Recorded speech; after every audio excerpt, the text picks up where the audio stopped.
The Himalayas aren't just the world's highest mountains. They actually have enough mass to bend Earth's gravity. When surveyors first discovered this in the 1800s, it completely changed our understanding of how mountains form. That's fascinating. And what really gets me is that this discovery came from Sir George Everest himself, the same person Mount Everest was named after. He was doing survey work in India when he noticed something wasn't quite right with his measurements. You know what's wild about that? He was trying to do precise mapping work, and these mountains kept throwing off his calculations in ways that seemed impossible at the time. The gravitational pull was literally bending his survey lines. And when they actually did the math, something even stranger showed up. The mountains weren't pulling as strongly as they should have been, given their massive size. Right. And this is where it gets really interesting. Two scientists, Pratt and Airy, came up with competing theories that would revolutionize our understanding of geology. They basically suggested that mountains are like icebergs. What we see is only part of the story. So what exactly were their different theories about what was happening beneath the surface?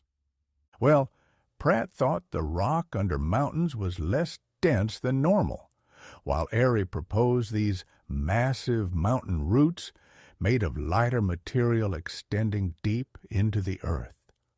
Both theories helped explain why the gravitational pull wasn't as strong as expected. And you know what's amazing? Modern science has shown they were both partially right. That's remarkable for the 1800s, making these sophisticated observations with basically just plumb lines and pendulums. And speaking of early exploration, there's this fascinating account from Major Schuon about traveling through the Baspa Valley. Like, imagine planning a scientific expedition where you have to figure out not just your equipment, but where your animals can graze, where you can get food and water, all while navigating some of the most dangerous terrain on Earth. The locals even had this belief about a spirit living on the Soldangad cliff that demanded an annual victim, right? Yeah, and tragically, there was some truth to how dangerous that spot was.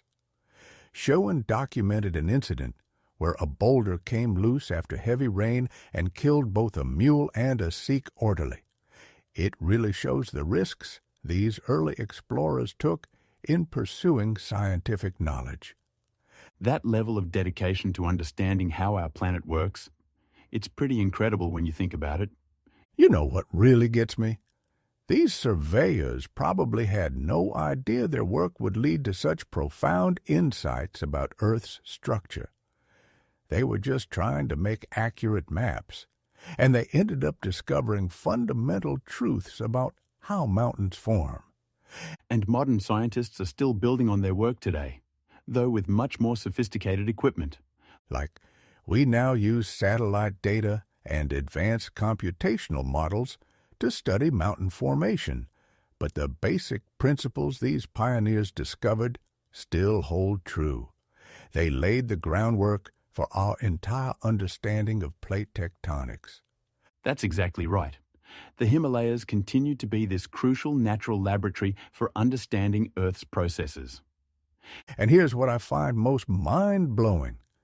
These early explorers were able to detect variations in gravity so subtle that we need electronic equipment to measure them today. Their ingenuity and determination were just extraordinary. Well, it really shows how careful observation and creative thinking can lead to revolutionary discoveries, even with limited technology.